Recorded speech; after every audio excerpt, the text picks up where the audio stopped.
Xarakter. Səni sən edən, gizlədə bilmədiyin həqiqət. İnsan istədiyi kimi görünə bilər, amma olduğu kimi davranır. Və məhz o davranışın arxasında bir imza var. Xarakter. Bugün maskaları yox, həqiqətləri danışacağıq. Bugün Restart Mediada qonağımız Tərlan Abdullayev. Xarakter nədir Tərlan bəy? Deməli, xarakter haqqında danışırıqsa, bu bir mənalı mövzu deyil, uzun, böyük, yəni geniş izah tələb edən bir məsələdir. Ümumiyyətlə biz deyirik ki, xarakter deməli insanın özünə məxsus fərdi xüsusiyyətlərinin toplusudur. Dəyişilə də bilir. Bəzən bəzi insanlar elə başa düşür ki, xarakter dəyişilmir. Amma belə deyil, zamanla, təcrübə ilə, hadisələrlə dəyişilə də bilir. Və insanın bir yox, bir neçə dənə xarakteri olur. Sadəcə olaraq yenə də burada da bəzən insanlar elə başa düşür ki, insan bir xarakterli olmalıdır. Aparıcı xüsusiyyətdə olan xarakter var, yəni əsas xarakter xüsusiyyəti var. Bir də müəyyən situasiyalarda yaranan xarakter var. Məsələn, adam var ki, sakit bir insandır, yəni heç kimdən işi olmayan, öz işi ilə məşğul olan, amma onun elə bir həyatı bir forması və yaxud da ki, elə bir həyati vəziyyət yarada bilər ki, orada o insanda heç vaxt görmədiyin bir şey görə bilərsən. Deməli ki, xarakter məsələsi əslində çox mürəkkəb bir mövzudur. İnşallah indi mövzumuzun davamında bunu lap gözəl bir şəkildə izah edərəm. Xarakter genetikdir ya həyatda qazanılır? Xarakter həm genetik məsələdir, həm də bu insan yaşa dolması, yəni yaşayışı, onun həyat mühiti və yaxud da başqa səbəblərdən formalaşan bir şeydir. Məsələ belədir ki, xarakter əslində psixologiyada iki formada qiymətləndirilir. Var fəaliyyət xarakteri, var ünsiyyət xarakteri. Fəaliyyət xarakteri deyəndə, məsələn, bir insan anadan gəlmə riski sevən və yaxud da ki, qorxaq, sakit və yaxud da ki, çılğın da ola bilər. O, onun mərkəzi sinir sisteminin formalaşmağından neuroloji bir məsələdir. Bu, fəaliyyət xarakteridir. Bu, ola bilər genetik olsun ki, ola da bilir. Amma ünsiyyət xarakteri bu, sonradan formalaşa bilir. Əsasən də bu, sonradan formalaşır. Ailə tərbiyəsi, mühit tərbiyəsi, əlaqə, əqidənin formalaşmağı, başqa səbəblərdən. Yəni, xarakter müəyyən bir yaş dövrü var ki, həmin o yaş dövrünə qədər tam şəkildə formalaşa bilir. Və belə deyək ki, yeniyetməlik dövründə xarakter başqa formada formalaşır, gənclik dövründə xarakter başqa cür formalaşır, ahıl yaşında, orta yaşında tamam başqa cür. Yəni, hər bir 10 illikdə bir belə deyək, insanın özünün bioloji bir rübü var da, o rübə uyğun olaraq xarakter təkmilləşə də bilir, inkişaf eləyə də bilir. Bəli. İnsan xarakterinin bir əlaməti başqa bir əlamətindən xəbər verə bilərmi? Bəli, insanın belə deyim ki, bir xarakter xüsusiyyətini tapıb və yaxud da ki, müşahidə eləyib, görüb, başqa xarakter deməli, xüsusiyyətlərindən danışmaq olar. Misal üçün, mən həmişə təlimlərdə də deyirəm, tələbələrlə işləyəndə də o sözü tez-tez işlədirəm. Əsas aparıcı bir-iki dənə xarakter xüsusiyyəti var ki, onu biz kəşf eləsək adamda, çox rahat bir şəkildə bir neçə müddəa irəli sürə bilirik. Misal üçün, qorxaqlıq barədə. Qorxaqlıq bir xarakter xüsusiyyətidir həm də. Adam qorxaqdırsa, burada deməyə insana əsas verir ki, bu həm də süni adam ola bilər, həm də təşəbbüskarsızlıq qabiliyyəti ola bilər, həm də yenilikçi formatda beynini formalaşdırmaya bilər. Məsələn, fikirləşin, qorxaq insanlar çox vaxt yenilikdən qaçırlar, tanımadığı bir situasiyalardan çəkinirlər, süni bir həyat rejimi olur. Yəni, təkcə bir adamın qorxaq olmağı ilə bir neçə dənə səbəbləri ortalığa çıxartmaq olur. Və adam qorxaqdırsa, onun satqınlıq ehtimalı da var. Bu da, deməli, xarakter xüsusiyyətidir. Amma biz sadəcə bir şeyi tapmaqla bir neçə dənə şeyləri ortalığa çıxarda bildik. Adam, baxın, indi mən onu gələcəkdə mövzunun davamında danışacağım. Var bir şeydən qorxmaq, var ümumi adsız qorxu. Yəni, hər bir şeyə qarşı bu anksiya məsələsidir. Yəni, bu müəyyənləşəndə biz o insan haqqında müəyyən rəy bildirə bilirik ki, bundan sonra nə gəlir? Deməli, onda belə çıxır ki, biz insan tanıma sənətində və yaxud da ki, hansısa bir məsələlərdə, bu iş məsələsi ola bilər, ailə daxili münasibətlər ola bilər. Bir-iki dənə əsas xarakter xüsusiyyətini götürüb, ondan yola çıxaraq təxmin ehtimalı ilə müəyyən nəticələrə gələ bilərik. Təbii ki, bu da belə deyim ki, çətin bir məsələdir. Yəni hər adam bunu eləyə bilməz. Bu artıq professional psixoloq işidir. Amma hər halda bunu bilmək yaxşıdır ki, müəyyən qədər insan haqqında təəssüratın, ilkin rəyin olsun beynində. Konformluq nədir? Aha, qorxunun dedik ki, bir neçə növü var. Bu da qorxunun məşhur növlərindən biridir. Biz həmişə qorxudan danışanda deyirdik ki, deməli var ümumi qorxu. Adam ümumən həyatda yaşadıkları o çətinliklərdən, ağrılardan, ağır travmalardan yaşamaqla bağlı ciddi qorxuları var. Adı yoxdur. Adam var, məsələn, xüsusi bir şeydən qorxur. Ümumən qorxaq bir insan deyil, amma liftə minməkdən qorxur. Biz bayaq saydığımız kateqoriyal məsələni, məsələn, mən orada ciddi bir kəskin iddia verdim. Adam qorxaqdırsa, deməli, həm də bu satqın ola bilər. Bu lift qorxusu olan adama aid deyil və yaxud da kiçik fobiyaları olan adama aid deyil. Bu qorxunun konkret adı var. Aydındır. Və bir də var bu konformluq məsələsi. Bu cəmiyyətə inteqrasiya ilə bağlı olan bir məsələdir. Ailəyə inteqrasiya ilə bağlı məsələdir. Belə deyim ki, adam diqqət mərkəzində olmasın deyə fiziki, güclü və yaxud da ki, əqidəvi güclü və yaxud da ki, status mövqeyi olan bir insanın rəyinə uyğun yaşamağı seçir. Ki, belə olanda daha az diqqət çəkir, tənqiddən qaçır. Bir növ buna deyək ki, cəmiyyətə uyumluq, palaza bürün, ellə sürün prinsipi. Bu əslində psixoloji olaraq dəqiq araşdırılanda görürsən ki, adam baxırsan ki, həyat, mentalitet, yaşayış məsələsində ona sərf eləməyən bəzi nüanslarla qarşılaşa bilir. Amma yenə də eləyir ki, cəmaət nə deyər, el nə deyər. Sanki bu, qorxunun, belə deyim ki, mədəni formada adlandırılmasıdır. Adam deyə bilmir axı ki, mən qorxuram ki, buna görə tənqid olunaram. Süni, xəyali, reali fərqi yoxdur. Kimliyindən asılı olmayaraq adam o qorxuya görə, qorxduğu məsələyə görə mövqeyini ona uyğun dəyişməsi. Yəni belə deyək ki, mən əslində qorxuram, amma tanımadıqlarımdan, mən əslində qorxuram tanıdıqlarımdan. Bunu lap sadə bir formada desək, məsəl üçün insanlar tanıdıqlarından çox tanımadıqlarından daha çox qorxurlar.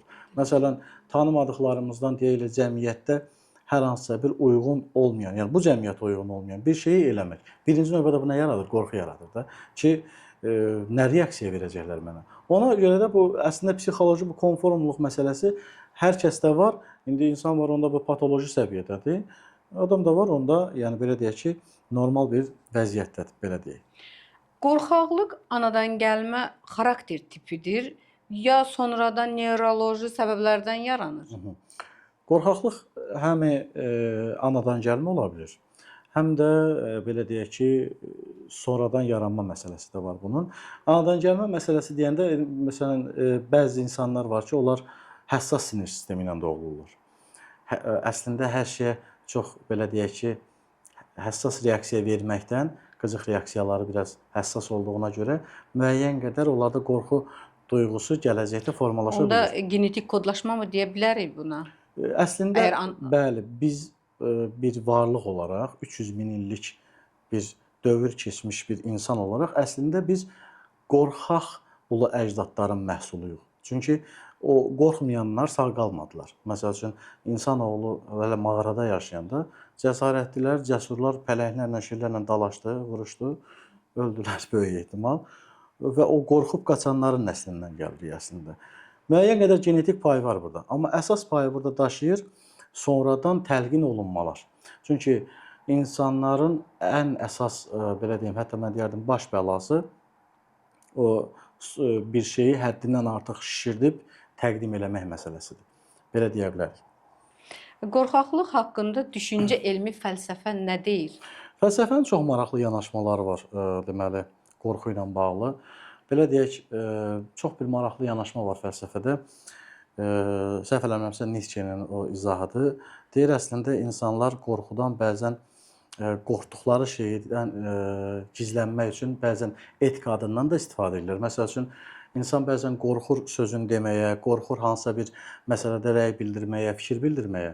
deyir ki, mən əslində abırıma sığınmışdım. Mən əslində belə deyək ki, bu məsələni bu cür apardım ki, hörmət prinsipi itməsin. Əslində bu qorxunun mədəni adıdır. Belə izah edirlər. Kamuflyaj deyə bilərik buna. Bəli, çünki adətən belə deyək ki, insanlar qorxduğu məsələlərə birbaşa mən bu məsələdən qorxdum deyə yəni ad qoymur, belə deyək. Və fəlsəfə izah edir ki, problem qorxuda deyil. Problem qorxu ilə davranmaq qabiliyyətindədir. Məsələn, stoik fəlsəfədə də qorxu haqqında geniş izahlar veriləndə orada xüsusi olaraq bildirilir ki, məsələ reallıqda baş verəndən daha fantastik formada beyində baş verməsidir. Yəni əslində hadisə o qədər də çətin deyil, problemli deyil. Belə deyək ki, o qədər də olduğu kimi deyil və biz bunu dəfələrlə yaşayırıq da, görürük də ki, həqiqətən düşüncəmizdə olan qorxu ilə reallıqda qarşılaşanda o səviyyədə deyil. Sadəcə biz bunu beynimizdə həddindən artıq şişirtməklə, bu da əslində insanın özünün beyninin müdafiə mexanizmidir. Sadəcə olaraq burada bir məsələ var. Qorxu ilə rəftar eləyən bir insanı insan görməyənə qədər o qorxu şişməyə davam edir. Məsələn, belə deyək ki, Qorxunu gözümüzdə böyüdürük deyə bilərikmi? niyə görə böyüdürük? Bəli. Çünki yenə də deyirəm, əgər bir insan qorxu ilə rəftar eləməyi öyrənmək istəyirsə, qorxu ilə rəftar eləyib və qorxunu yenmiş bir insanın həyatına baxsın. Belə deyək ki, həmin o insan görünməyəndə, bilinməyəndə, ətrafımızda olmayanda, ailəmizin içində olmayanda, insan həqiqətən də o qorxunu 2 qat daha çox şişirdir. Belə deyək, Absurd halına gətirir. bəli, məsələn, işsizlik qorxusu deyək, məsələn deyirəm. İşsizlik qorxusu ilə mücadilə eləyib o şeyi aşmış bir insanı görəndə o işsizlik qorxusu biraz azalır. Çünki görürsən ki, mənim kimi bir insan bu prinsipin öhdəsindən gəlib, bu problemin öhdəsindən gəlib. İnsan müqayisə edən varlıqdır axı. Bu elə tələbələrə də aiddir. Məsələn, universitet həyatına yeni başlayan, məsələn, hazırlaşan, o qorxur ki, imtahandan birdən kəsilərəm elə. Amma baxır ki, yox, mənim kimi biri də var. O da ondan qorxurdu, amma kəsilmədi. İmtahan verdi və qəbul oldu. Yəni qorxunu əslində bu yolla çox gözəl bir şəkildə insan öz-özündə azalda bilər. Baxmaq, nümunələr götürmək. Onda belə çıxır ki, qorxan insan özü üçün güclü bir motivator seçməlidir. Əslində sadəcə və sadəcə qorxduğu mövzunun adı nədirsə, o mövzu ilə mücadilə eləmiş bir insanın həyatına baxmalıdır. Bu ən gözəl motivasiyadır. Tərlan bəy, sizə belə çoxları üçün asan gələ bilən, amma əslində düşündükcə çox çətin bir sual vermək istəyirəm sizə. Cəsarətlilik nədir? Aha. Bax, cəsarətlilik məsələsi də həmin eyni bu mövzuya uyğun olaraq gedən bir prosesdir. Cəsarətli insanlar o demək deyil ki, onlar qorxaq deyirlər. Onlar qorxu ilə rəftar eləməyi öyrənmiş insanlardır. Yəni, cəsarətli olmaq həyatda ən böyük xoşbəxtlik limitlərindən biridir. Çünki insanlar nə itirirsə, itirdikləri şeylərə diqqətlə çevrilib arxaya baxsalar, görərlər ki, itirdikləri şeylərin əksəriyyəti cəsarətsizlik ucbatından itirilib. Və cəsarətli bir insan əgər cəsarətli olmağı öyrənsə və başa düşsə ki, o cəsarətli olmaq necə olur, bu prinsipləri keçsə, artıq o qorxularla da rəftar eləməyi öyrənəcək. Belə deyim ki, gələcəkdə, belə deyim, cəsarətlidirsə bir insan inkişaf eləyir. Qısa və konkret belə deyə bilərik. Qorxaqdırsa geri gedir. Yəni, proqresiv onda heç bir addım görə bilmərsən, belə. İnsanın cəsarəti xüsusiyyətinə fəlsəfədə necə izah olunur? Cəsarətlə bağlı fəlsəfə, yenə də burada bayaq qeyd elədiyim kimi, fəlsəfə izah eləyir ki, ümumiyyətlə psixologiyada cəsarətli olmaq üçün mütləq insana təcrübə lazımdır. Yəni, təcrübəsiz insan cəsarətli olmağı biraz absurd bir məsələdir. Yəni, burada əsas birinci məqsəd budur. İkinci bir məsələ, cəsarətli olmaq istəyirsənsə, mütləq qaydada müəyyən qədər inad etmə qabiliyyətin olmalıdır. Məsələn, belə deyim ki, məğlub olmaq başqa şeydir, təslim olmaq başqa şeydir. Məsələn, adam var, təslimiyyət hissindədir. Bir balaca, 2 dənə hadisə onun əleyhinə olan kimi dərhal təslim olur. Cəsarətli insan məğlub olur, amma təslim olmur. Onda o beynində o prinsip olur ki, yəni mən bu şeyi eləyə biləcəm. Cəsarətli olmaq üçün hadisə tanınmalıdır. Cəsarətli olmaq üçün, məsələn, fəlsəfəyə görə, əsasən stoik fəlsəfə bu işlə məşğul olur müəyyən qədər, hadisələr müəyyən qədər təkrar olunmalıdır.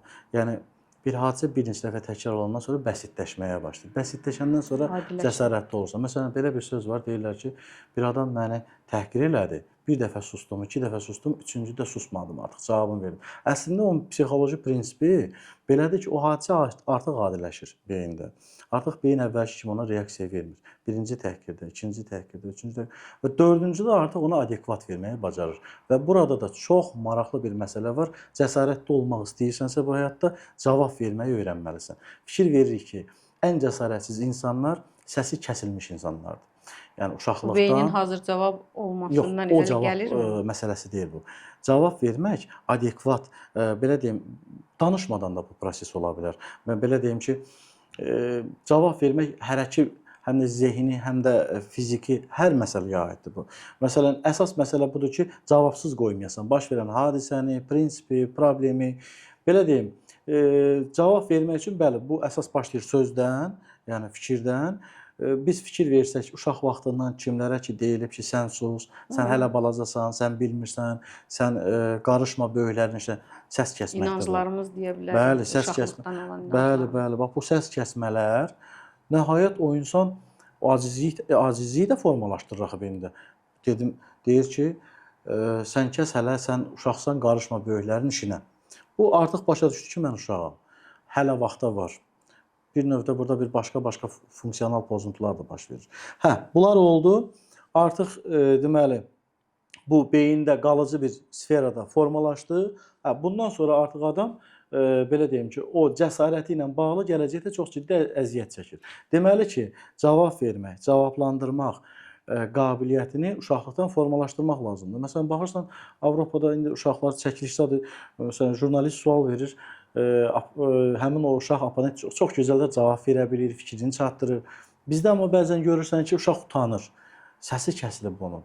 Nə vaxtsa o belə deyim ki, o sərhəd qoyulub ona, qadağa qoyulub ona. Bariyerlər, deməli biz uşaqlıqdan bariyerlər uşağı qoymamalıyıq. Çox bariyerləri qoymamalıyıq. Söz azadlığı verməliyik. Fikir bildirməlidirlər. Bəli, ən azından sual vermək bacarığını korlamamalıyıq. Sizin dediyiniz kimi fikir bildirmək haqqı var. O da qoy bildirsin. Burada doğru cavab almaq anlayışı yoxdur ki, yəni biz hər qulaq asdığımız yaxınımıza, dostumuza onun dediyi sözdən oturub durmaq üçün bunu eləmirik ki, fikir mübadiləsi aparırıq və hörmət xarakterini, hörmət əlamətini bu cür xarakterizə eləyirik, belə deyək. Yəni burada heç bir və indi görün nə boyda bu gələcəkdə bir mutasiya uğrayır, problem yaradır. Adamın sadəcə cavablandırmaq prinsipini pozulması onun gələcəkdə cəsarətinin də boğulmasına gətirib çıxarda bilir. Amma biz yəni uşaqlıqdan bizə belə bir tərbiyə verirlər ki, az danışsan cavab verməsən böyüyə, yəni fikrini tam deməsən, sən tərbiyəli uşaqsan. Mən elə gəlir ki, o vaxt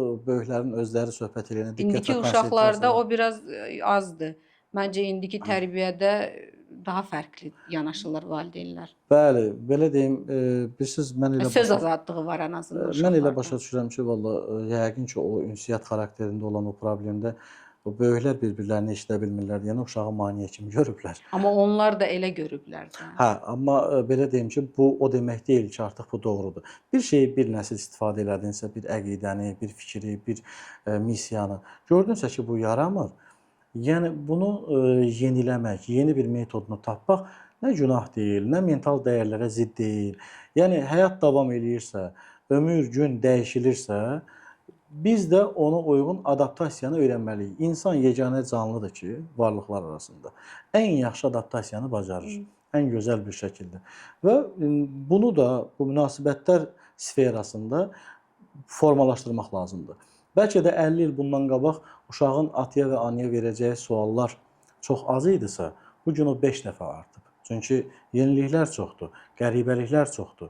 İnsan gördüyü şeylə bağlı maraqlanmalıdır, sual verməlidir. İnanın ki, bu məsələlər birbaşa olaraq cəsarətin formalaşmağına çox böyük töhfə verir. Yəni bu və bunun kimi məsələlər deyə bilərik, kiçiltməyək məsələlər. Bax belə. Tərlan bəy, cəsarətlə cəsurluğun fərqi nədədir? Cəsarət belə bir məsələdir ki, sən müəyyən bir, əslində bunlar məna etibarən eyni şeylərdir, amma müəyyən qədər fərqləndirir bunu fəlsəfə və yaxud da psixologiyada və yaxud da ədəbiyyatın özündə.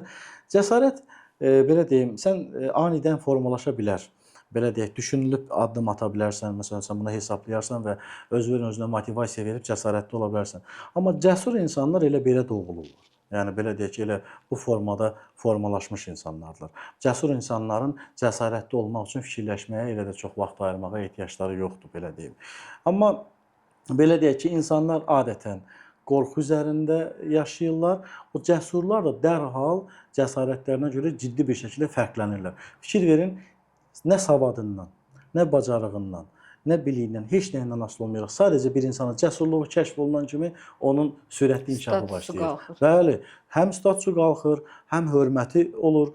Sözün demək cəsarəti olan bir insana söz deyəndə ən az 2 dəfə fikirləşirsən ki, qabağındakı insan çox cəsur bir Çünki adamdır. avtomatik olaraq lider səviyyəsinə gəlir. Bəli, bax maşallah o məsələ, o mərhələ. Bəli. Yəni hər adam lider ola bilmir axı. Liderin birinci xüsusiyyətidir o. Hətta var liderin bir neçə xüsusiyyəti var, amma əsaslardandır. Sistem güclünü sevir. Bəli, hətta mən sizə fikir verin, insanlar belə deyim, yolda gəzəndə bellərini, qamətlərini dik tutmaq cəsarətində bəzən Bəli. olmurlar.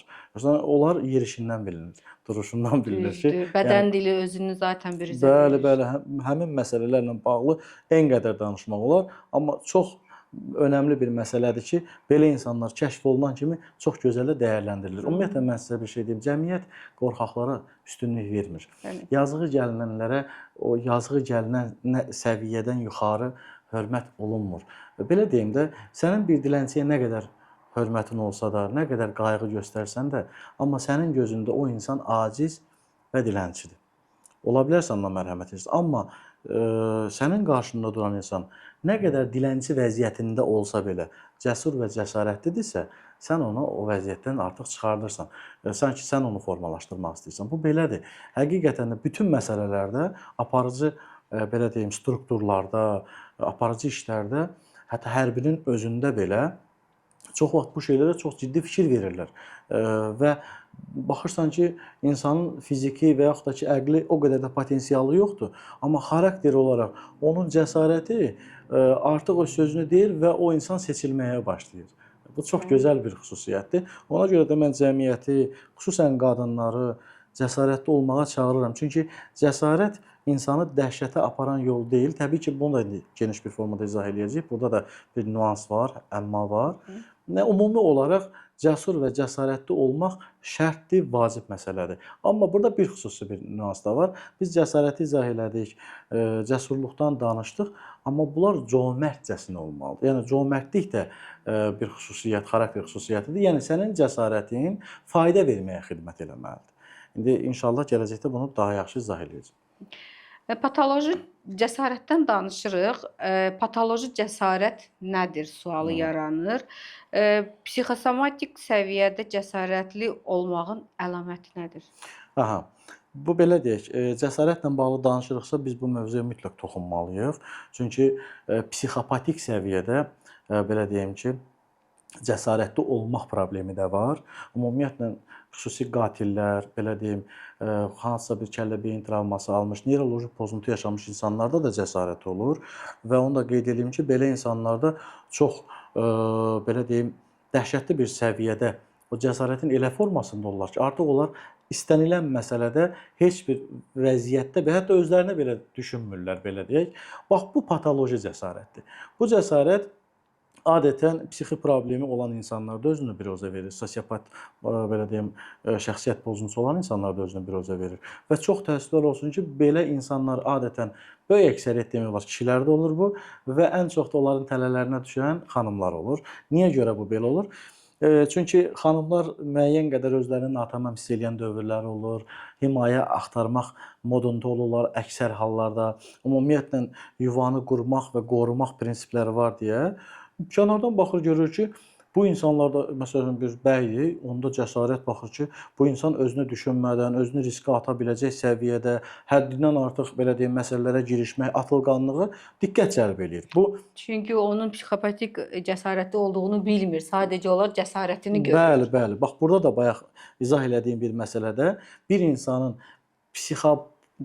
psixopat səviyyəsində cəsarətli olub olmadığını müəyyənləşdirməkdən ötürü o insanın cömərd olub olmamağına baxmaq lazımdır. Nədir məsələ? Yəni adam cəsarətlidir özünə görəmi, öz mənafeyinə görəmi, öz xeyrinə görəmi? Adam cəsarətlidir fayda vermək üçünmü, mərhəmət üçünmü və yaxud da ki, sosial münasibətləri tənzimləmək üçünmü? Yəni cəsarətli olmağın patoloji tərəfi ancaq özünü fikirləşməsi və yaxud da ki, belə deyim, qisas modunda da ola bilər. Cəsarətli olmaq Həzrət Əlinin dediyi o cömert səviyyəsində də ola bilər.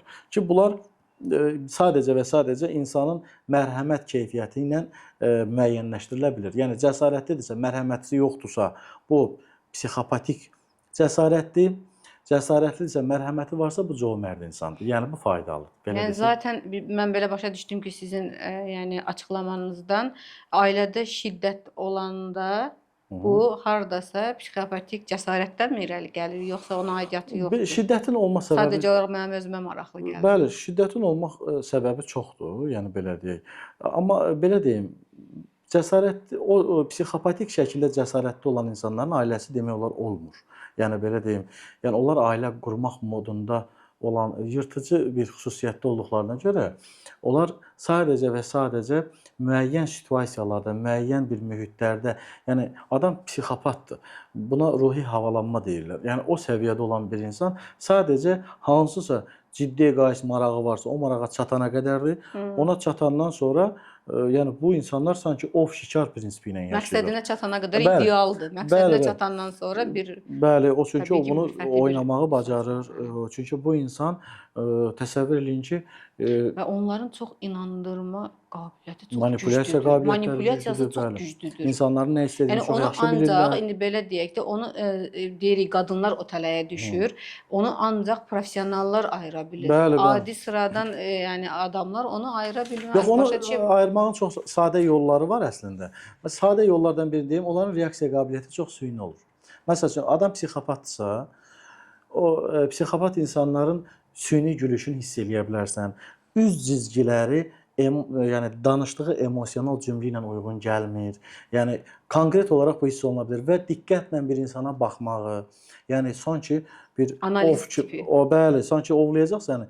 Və psixopat insanları müəyyənləşdirmək əslində çox rahatdır. bir növ psixopat insan qarşısındakı insanın, yəni ovunu desək, zəif nöqtəsini axtarır. Axtarır və onun axtarmağı elə onun özünü biruzə verməyi kimi ortalığa. Məsələn, hiyləgər insanlarda da bu xüsusiyyət var, düzdür. Məsələn, dərdini mənlə bölüş, mənlə danış, mənə de. Sanki görsən ki, adam istəyir ki, sənin problemini tapsın ortalığa. Bu hiyləgər adamlar, amma bunlarda ümumiyyətlə psixopat insanlarda mehribançılıq anlayışı, məsələn, narsistlərdə mehribançılıq anlayışı özünü biruzə vermir. Amma bu adətən belədir. Amma psixopatların mehribançılığı süni çıxır. Yəni sanki bu adam sənə yaxınlaşanda sən onu hiss edirsən ki, yəni bunların biraz tələskənlikləri də olur bəzən. Zamanı düzgün ayarlaya bilməmək, üz emosiyalarını düzgün ayarlaya. Çünki bu insanın beyni belə işləyir. Yəni gülsə belə sən onun gülüşündən onu tuta bilirsən.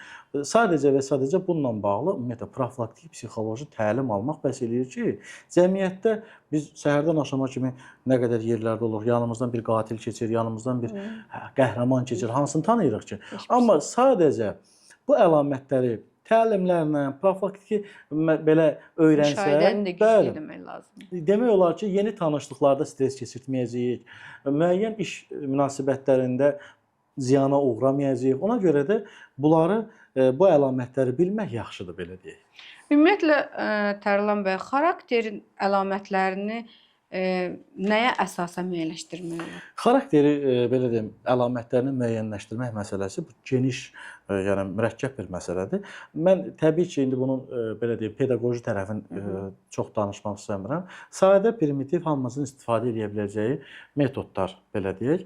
Əgər biz insan tanımaq istəyiriksə, mütləq şəkildə onu düzgün müşahidə etməyi bilməliyik. Ehtiyacımızı qoyuruq bir tərəfə. Onun lazımlılıq səviyyəsini qoyuruq bir tərəfə. Onun qohumluq səviyyəsini qoyuruq bir tərəfə. Bunlar bizə çox ciddi mane olur insan tanımada. Bu və bunun kimi bir neçə səbəb var. Adam var, bariyerlərimizi götürmək. Bəli, bu bariyerlər götürülür. Sən sırf insan tanımaq istəyirsən, eləmi? Sadəcə düzgün müşahidə və onun münasibətlərinə baxmaq. Bu münasibət deyəndə insanın 4 münasibət tipini, yəni münasibətlər çoxdur, yəni bunu biz araşdırası olsaq buna vaxt çox gedər. Sadəcə 4 dənə münasibət tipi var. Bunlarla bağlı düzgün bir şəkildə analiz aparsaq, yaxşı nəticə əldə edərik. Misal üçün, bir insanın özünə münasibəti. Özünə münasibət çox şeydən danışır. Adam özünə qarşı münasibətdə tənbəldirsə, pintidirsə, özünə qarşı münasibətdə belə deyim ki, özünə rəva bildiyi şeylər əslində belə deyək, normadan kənardırsa, bu açıq şəkildə onu göstərir ki, istər qəsdən eləsin, istər qəsdən eləməsin, bu insanın sənə də münasibəti belə olacaq. Çünki adam öz dəyər anlayışını formalaşdırmayıb. Yəni sənə necə dəyər versin? Məsələn, söhbət burada getmir, bu bunu qəsdən eləyir, düşünüb eləyir. Biz buna hələ qarışmırıq. İkinci məsələ. Şəxsin başqa şəxslərə olan münasibəti. Nə cür təyin edir bunu? Dini əqidə yolu ilə mi təyin edir? Baxırsan ki, adam var ki, başqa bir adama münasibəti tanıdı, tanımadı. Dini əqidədir. Məsəl üçün, o istiqamətdə münasibət göstərir və yaxud da ki, hansısa bir məntiqi baxış bucağı var oradan. Humanistik dəyəri hansı səviyyədədir? Empatiya qurmaq bacarığı varmı? Mühakimə eləmək bacarığı varmı? Başqa insanlara münasibətinə diqqətli bir şəkildə baxmaq olar. Yəni və insanlar çox vaxt özü kimi olur, tanımadıkları insanlarla münasibətdə. Yəni heç nə gözləmədiyi insanlar olur ki, həyatımızda. Bax bu sfera bu ikinci məsələdir. Üçüncü məsələ bir insanın öz işinə olan münasibətinə fikir vermək çox önəmlidir. Yəni bu məsələ çox ciddi bir məsələdir. İnsan öz işinə nə cür dəyər verirsə, nə cür qiymət verirsə, əslində onun xarakteri də odur. Yəni öz işinə qarşı məsuliyyətsizdirsə, çünki bu iş bunundur. Bu insan sənə qarşı da bu şey eləyə bilər gələcəkdə və yaxud da bir başqasına qarşı da eləyə bilər. Öz işinə qarşı ciddiyyəti yoxdursa, bu ciddiyyətsizlik məsələsini sənə qarşı da nə vaxt eləyə bilər, bir başqasına qarşı da eləyə bilər. Çünki iş bunun əsas dayaq sütunlarından biridir.